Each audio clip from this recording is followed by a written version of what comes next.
Hi everyone, this is Shruti Kanu and welcome back to my channel Shrutiverse. I hope you all are doing good. So आज की video होने वाली है TIFR के बारे में कि after you are shortlisted for the interview और आफ्टर आपका नाम आ गया है लिस्ट में जो NCBS के वेबसाइट में आउट होता है उसके बाद क्या करना होता है।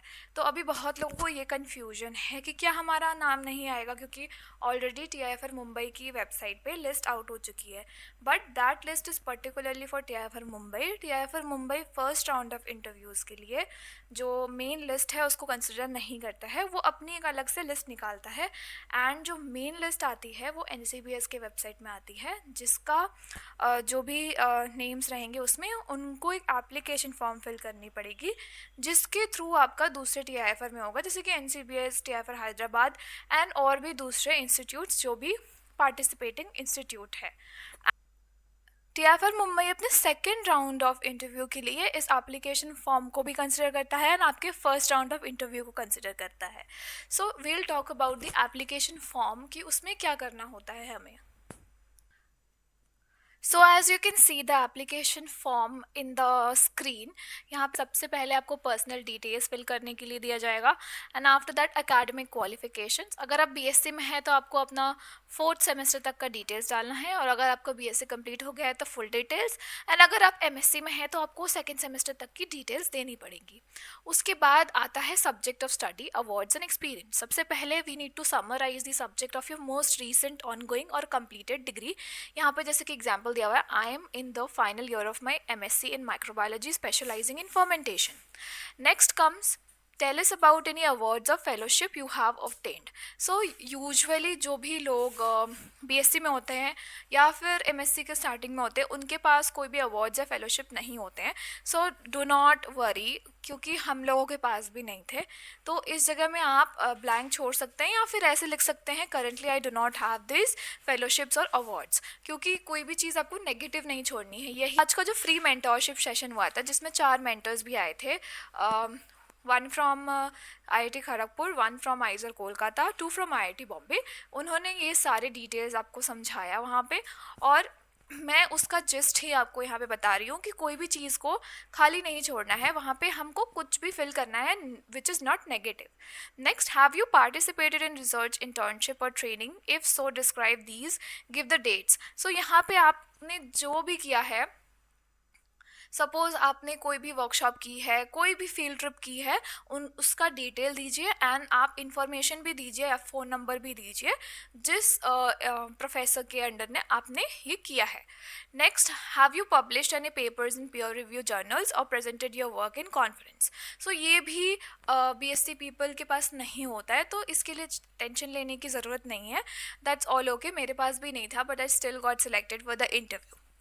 Next is, have you had any breaks in your education? If yes, briefly give the reason. अगर आपका कोई भी ब्रेक रहा है just give the reason. Suppose मैंने अपने बैचलर्स के बाद 1 साल का गैप लिया था, उसके बाद मैंने एग्ज़ाम दिया था, तो वो एक आप डाल सकते हो।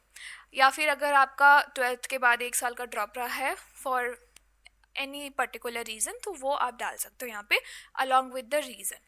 Next is, what is the most interesting book you have read? So यहाँ पे आपको कोई भी एक बुक का डालना है। ऐसा ज़रूरी नहीं है कि सिर्फ साइंस रिलेटेड बुक हो, कोई भी बुक हो सकता है।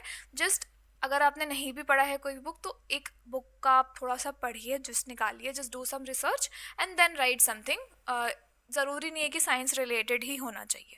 Next is, why do you want to do a PhD? यहाँ पे ये it is very important that you write why do you want to do a PhD. It's very much okay if you don't know whether you want to do a PhD or not, but still you write this because जो TIFR है वो majorly integrated PhD and PhD के लिए होता है, तो they want you to stay for PhD as well. भले ही वहाँ पे MSc एग्जिट का ऑप्शन भी होता है, but they want you to stay for PhD। इसलिए आई वुड सजेस्ट कि यहाँ पे आप कुछ ऐसा लिखें जिससे लगे कि you want to do PhD। Then what is the hardest thing you have worked on something and why is it hard? इस क्वेश्चन में आप अपना आपको पता होगा ये पर्सनलाइज क्वेश्चन है, तो इसका आंसर आप अपने हिसाब से देंगे कि आपके लिए हार्डेस्ट पार्ट क्या था। Next is, describe one classical experiment that you came across either in your course और इन योर पॉपुलर प्रेस। सो यहाँ पे कोई भी एक्सपेरिमेंट हो सकता है, इसको आपको अपने हिसाब से दिखाना है कि आप कैसे करेंगे, आप इसमें क्या इम्प्रोवाइज़ करेंगे आज के टाइम में, और करंट सिनारियो को साथ में रखते हुए कर सकते हैं। तो जैसे कि मेरे एक फ्रेंड ने, हर्ष ने, he explained Mendel's experiment along with stating some points of epigenomics. तो आप कुछ भी कर सकते हैं, कुछ भी लाइक कोई भी एक्सपेरिमेंट ले सकते हैं। सपोज सेमी कंजर्वेटिव मैकेनिज्म वाला एक्सपेरिमेंट ले लिया, हर्शी एंड चेज, कुछ भी ले सकते हैं आप। उसमें बस आपको अपना टच डालना है कि आप अभी करंट सिनेरियो में आप क्या करते हैं इम्प्रोवाइज करके उसको। सो ये सब चीज़ में काफ़ी ध्यान देना है। Next is list any other information you would want us to consider here. अगर आपने कोई भी इंटर्नशिप करी है, कुछ भी करा है जो रेलिवेंट है इस एप्लीकेशन फॉर्म के लिए, तो वो आप यहाँ पे डिटेल डाल सकते हैं। नेक्स्ट है आपको 2 रेफरीज देने पड़ेंगे। तो पहले से ही मैं बोल रही हूँ कि अपने इंस्टीट्यूट के या कॉलेज के प्रोफेसर से कांटेक्ट करिए एंड बोलिए कि हमको रेफरेंस देना होगा टीआईएफआर में। सो वहाँ पे क्या होता है, ईमेल जाता है, आप 2 प्रोफेसर्स का लाइक डिटेल्स डालते हैं एंड उनको ईमेल जाता है, they have to fill some points. So पहले से ही आप बता के रखिए ताकि ये मिस ना हो, बिकॉज विदाउट रेफरेंस आपको सेलेक्ट नहीं किया जाएगा। And also tell them, like remind them after you submitted the application form, remind them कि hello sir, I have submitted the application form, please do fill the details and please get a confirmation from them as well कि उन्होंने fill किया है कि नहीं। And उसके बाद signature and date के साथ ये एंड हो जाता है। तो ये था एप्लीकेशन प्रोसेस। उसके बाद इंटरव्यू प्रोसेस कैसा होता है, टीआईएफआर मुंबई में 2 राउंड होते हैं। First round is online, second round is offline. Online round के लिए जैसे मैंने कहा कि सिर्फ टीआईएफआर के स्कोर से वो लोग सिलेक्ट करते हैं, स्कोर कार्ड डिस्क्लोज नहीं करते हैं वो लोग। सो वो एक अलग अपनी लिस्ट निकालते हैं स्कोर कार्ड के हिसाब से। सेकेंड राउंड के लिए वो लोग ये एप्लीकेशन भी कंसिडर करेंगे एंड आपका फर्स्ट राउंड ऑफ इंटरव्यू भी कंसिडर करेंगे। एंड एनसीबीएस और TIFR Hyderabad and other participating institutes, जो एक जनरल लिस्ट आने वाली है एनसीबीएस के वेबसाइट में, उसके थ्रू आपको लेते हैं एंड उसके बाद आपको ये एप्लीकेशन फॉर्म फिल करना पड़ता है। Then you get selected for the interview process in NCBS और टीआईएफआर हैदराबाद। एंड उसके बाद वहाँ भी 2 राउंड ऑफ इंटरव्यू चलता है। आइजर पुणे भी टीआईएफआर के स्कोर से आपको इंटीग्रेटेड पीएचडी प्रोवाइड करता है, वहाँ भी 2 राउंड्स होते हैं। सो आपको अभी कुछ वीडियोस के क्लिप्स दिखेंगे जहाँ पे मेंटर्स ने क्वेश्चंस आंसर करे हैं इंटरव्यू के बारे में। So please go through that. And मेरे को रियलाइज हुआ कि मैंने ये चीज गलत किया था और उसका ये सही हो सकता है, ऐसा मेरे को लगता है। आप ये मत बोलना कि यही सही है, ओके, हो भी सकता है आप दोबारा भी गलत होंगे, तो आप बोलना कि मेरे को अभी लगता है कि ये शायद सही चीज है। लास्ट ईयर एनसीबीएस के इंटरव्यू में मैंने एक भी क्वेश्चन का आंसर नहीं दिया था। उन्होंने 7-8 क्वेश्चन पूछना, मेरे को एपिजेनेटिक्स, ये प्रभु स्मार्ट है थोड़ा, इसको पता है फिश वगैरह, फिश लाइक मेरे को कुछ नहीं आता था एपिजेनेटिक्स। तुम में से अगर कुछ लोगों ने सुना होगा ये सब जो टेक्निक्स बोल रहे हैं, तो मैंने तो कभी सुना ही नहीं। इट्स ओके, कभी नहीं सुना था मैंने भी। एनसीबीएस के क्वेश्चन में मैंने एक भी क्वेश्चन का आंसर नहीं दिया था। लास्ट में उन्होंने नॉर्मेलिटी, मोलालिटी, मोलारिटी, इन सबको मिला के क्वेश्चन दिया था। मेरे को नंबर ऑफ मोल्स निकालने के लिए बोला था।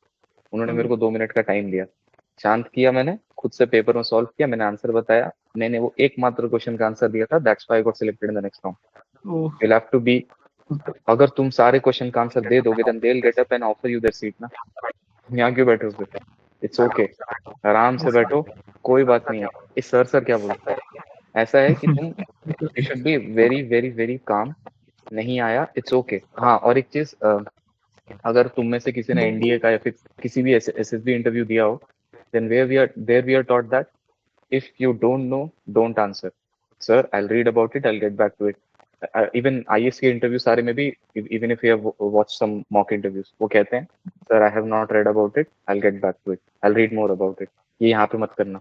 यहाँ पे they want you to answer, they want you to attempt to answer. आपको बैठना है, सोचना है उस बारे में, ठीक है? ये एक चीज का ध्यान रखना। Sorry to interrupt. ये चीज है कि लाइक आपको वहाँ पे गलती करना है, ओके, मतलब कि जानबूझ के गलती मत करना, बट अगर आप गलत सोच भी रहे हो ना, तो they would like to know कि आपने गलत ये जो सोचा ना, वो पूछेंगे। उनको पता है कि आप गलत सोच रहे हो, बट फिर भी वो आपका रीजनिंग जानना चाहेंगे कि आप ऐसा गलत क्यों सोचे, ओके, और वो आपको ही बोलेंगे कि इसको जस्टिफाई करिए। और अगर आपने वो गलत चीज को भी ठीक तरीके से जस्टिफिकेशन दे दिया ना, फिर भी आपका सिलेक्शन हो जाएगा, ओके, क्योंकि वो ये नहीं देखते कि आपने सही बोला कि गलत बोला, वो आपका वो थॉट प्रोसेस, आपके रीजनिंग को असेस करना चाहते हैं। तो आप इंटर्नशिप है तो फिर हमें सिलेक्ट नहीं करके उसको ले लेंगे, वो हो सकता है देखो, बहुत ज्यादा तो इतना, मतलब बहुत ज्यादा तो नहीं बोलूंगा, बट ये सारी चीजों का ना एक एडवांटेज रहता है, खास करके इंटर्नशिप या फिर कोई रिसर्च प्रोजेक्ट जो तुमने किया होगा।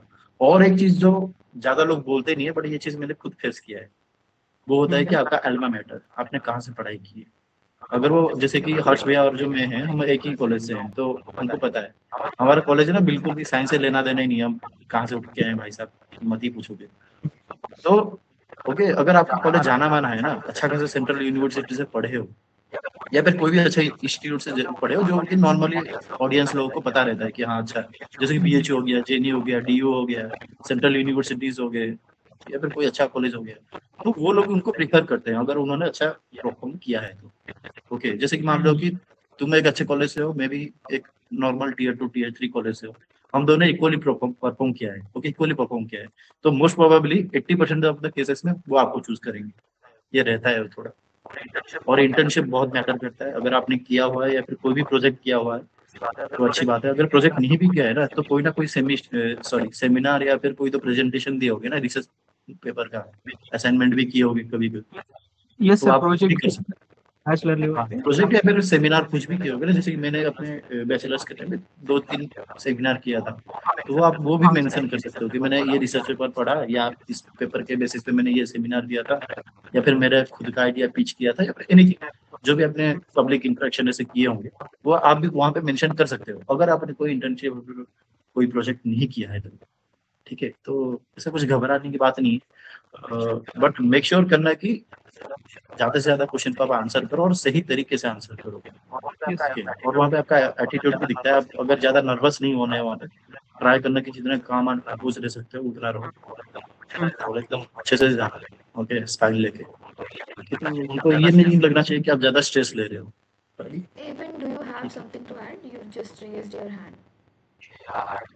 Yeah, I have something to talk with like Ratnadeep.